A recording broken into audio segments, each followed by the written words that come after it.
Et si je te disais qu'il existe une théorie de fandom qui a l'air d'une blague, jusqu'au moment où tu commences à nous à relier les points un par un, et tu réalises que le film adore ce genre de miroir caché? La théorie dit que Mira et Mystery seraient frères et sœurs. Oui, je sais, ça sonne fanfic écrite à 3h du matin. Mais attends avant de juger. Je ne suis pas là pour inventer des scènes, ni pour dire que c'est canon. Je suis là pour prendre ce que le film montre vraiment et poser une question simple. Pourquoi Mira et Mystery ont été construits avec une vibe aussi similaire, aussi identité contrôlée, alors qu'ils sont dans des camps opposés? Je vais te donner plusieurs indices qui rendent cette théorie vraiment intrigante. Et ensuite, le plus gros contre-argument, celui qui casse la moitié du délire et rend l'autre moitié encore plus obsédée. Si tu termines ce script avec une opinion 100% fermée, c'est que j'ai raté. Parce que le but est en mode « Ok, je dois revoir le film, regarde encore ». Moi, c'est Léna. Tu as déjà vu K-pop Demon Hunters, peut-être même plusieurs fois. Donc aujourd'hui, on ne fait pas de résumé, pas de « voici les personnages ». On part direct dans le dos. Règle d'or, le film ne confirme jamais qu'ils sont frères et sœurs. Donc tout ce que je vais dire ici, c'est théorie de fans, lecture de motifs, interprétation. Et à chaque fois que je passerai du côté solide au côté surinterprétation totale, je te le dirai. Si tu kiffes les théories cheloues, installe-toi, respire un bon coup et viens avec moi. Le point de départ de tout ça, c'est que K-pop Demon Hunters adore l'idée de masque contre vérité. Rumi cache ses marques et ses origines. Les Saja Boys sont un groupe construit pour paraître parfait en surface et répandre du négatif en coulisses, et tout l'univers du film tourne autour de l'image publique versus la bataille secrète. C'est là que Mira devient super intéressante. Mira, ce n'est pas juste la danseuse principale, elle est le visage du groupe, la chorégraphe, la présence physique. C'est le corps qui protège, celle qui tient le trio, celle qui est toujours en mode « je gère ». Sa force, c'est aussi un masque. Si elle s'autorise à craquer, tout le monde tombe. Maintenant, compare avec Mystery. Mystery, c'est le membre silencieux des Saja Boys, le gars au visage caché, présence contenue, aura d'identité dissimulée. Il contrôle sa propre image par le silence et le flou. Au final, tu as deux personnages construits comme des gens qui ne se montrent jamais complètement. Mira contrôle par le mouvement et la puissance, Mystery contrôle par la retenue et le secret. Ça déjà, c'est suspect. Ensuite, parlons d'origine et de pression. Le film donne un minimum d'infos sur Mira. Elle vient d'un milieu riche et conservateur, avec un chemin tout tracé qu'elle était censée suivre et qu'elle envoie balader en devenant idole chasseuse. Sa blessure, c'est la pression sociale, la tradition, l'image parfaite qu'on attend d'elle. Même quand elle se bat, tu sens ce poids-là. Mystery, lui, n'a pas son passé détaillé dans le film. On ne voit pas sa famille, on ne sait pas d'où il vient, mais tout dans sa mise en scène dit « mon identité doit rester cachée ». Et c'est là que la théorie s'installe. Et si Mira et Mystery venaient du même monde de pression, des mêmes types de règles, des mêmes attentes, mais avaient déjà choisi deux directions opposées, l'une transforme tout ça en bouclier, en force protectrice. L'autre transforme ça en masque, en énigme. Ce n'est pas une preuve, mais c'est exactement le genre de symétrie émotionnelle que le film adore utiliser. Maintenant, regarde comment ils existent à l'écran. Mira, c'est le mouvement discipliné. Elle danse comme elle se bat. Elle se bat comme elle danse. Tout est ligne, précision, impact. Quand elle apparaît, tu sens la stabilité, même quand tout part en vrille. Mystery, au contraire, capte l'attention en ne faisant presque rien. Il domine par le regard, par les poses, par l'absence de parole. C'est la même obsession du contrôle, mais exprimée à l'envers. Dans beaucoup d'histoires, quand on veut créer une relation de faux jumeaux ou de frères et sœurs symboliques, on fait exactement ça. Deux réponses différentes au même traumatisme. L'un essaie de contrôler le monde en agissant. L'autre essaie de le contrôler en se retirant. On n'a pas besoin que le film mette un panneau « Ils sont liés » pour sentir que la vibe se répond.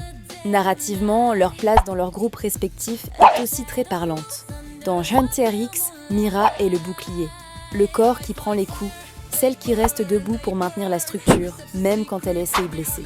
Elle représente la force qui défend la vérité de Rumi et du trio, celle qui protège ce qu'elles sont vraiment, même quand elles se plantent. Dans les Saja Boys, Mystery est l'énigme, celui qui garde le secret, qui fait peser le non-dit, qui représente tout ce que le groupe cache derrière son image. Donc, d'un côté, on a une force qui protège des personnes, de l'autre, une force qui protège un mensonge. Deux rôles miroirs dans deux camps opposés. Quand tu regardes le film avec ça en tête, Chaque apparition de Mira et Mystery commence à ressembler à deux pôles d'un même thème. Comment on manipule l'image? Comment on se protège du regard des autres? Et puis il y a la question du « et si c'était vrai ?» qui rend la théorie encore plus dramatique. K-pop Demon Hunters adore mettre du drama émotionnel sous les paillettes.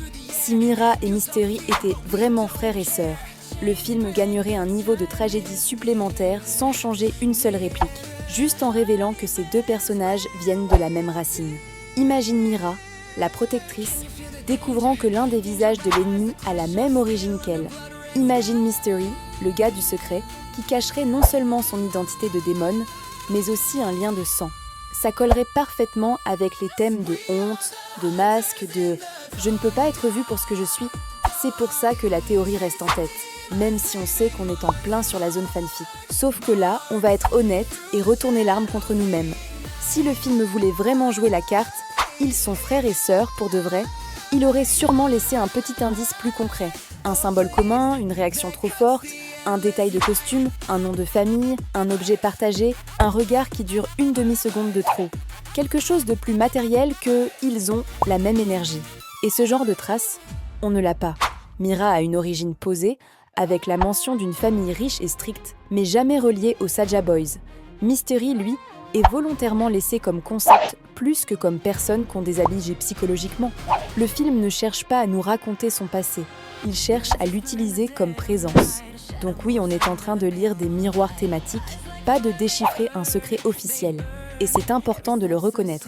Sinon, on tombe dans le piège préféré du fandom, confondre rime narrative et arbre généalogique, canon. Du coup, la bonne question n'est peut-être pas « est-ce que Mira et Mystery sont frères et sœurs biologiquement ?» Parce que là, la réponse la plus honnête, c'est probablement pas, avec ce qu'on a dans le film. La vraie question, c'est est-ce que le film les traite comme frères et sœurs narratifs, comme deux faces d'un même problème? La gestion de l'identité, de l'image, de la pression. Quand tu regardes Mira, tu vois quelqu'un qui extériorise le contrôle. Elle tient debout, elle encaisse, elle protège. Quand tu regardes Mystery, tu vois quelqu'un qui intériorise le contrôle. Il se cache, il observe, il garde. L'une devient bouclier, l'autre devient masque. Et ça, c'est totalement aligné avec le cœur du film, qui est Zostier le prix de se cacher, et la puissance de se montrer enfin. C'est pour ça que, perso, j'adore cette théorie même si je ne la prends pas au pied de la lettre. Elle est peut-être fausse, factuellement, mais elle est vraie dans ce qu'elle révèle. On a tellement intégré le langage du film qu'on se met à traquer les miroirs partout, à chercher des liens là où il y a peut-être juste une intention thématique très bien écrite. Et ça, loin d'être un problème, c'est la preuve que K-pop Demon Hunters a fait son taf. Il a créé des personnages suffisamment symboliques pour qu'on puisse tisser des fils entre eux sans tout de suite tomber dans le non-sens complet. Maintenant, je veux vraiment savoir ce que toi tu en penses. Pour toi, cette théorie, c'est juste un mème rigolo à sortir en commentaire où tu te dis il y a peut-être un truc derrière. Quand tu repenses à Mira et Mystery, tu les vois comme deux inconnus sans lien ou comme des miroirs thématiques, deux manières de gérer la même peur du regard des autres. Et si tu veux pousser l'expérience à fond, fais ce petit challenge. Re-regarde K-pop Demon Hunters en ne regardant que la présence des personnages, qui se montrent et qui se cachent, qui protègent les autres, qui protègent un secret. Et après ça, viens me dire à quel moment tu as commencé à voir Mira et Mystery comme deux moitiés d'un même secret, même si ce secret n'existe que dans notre tête de fans en surchauffe.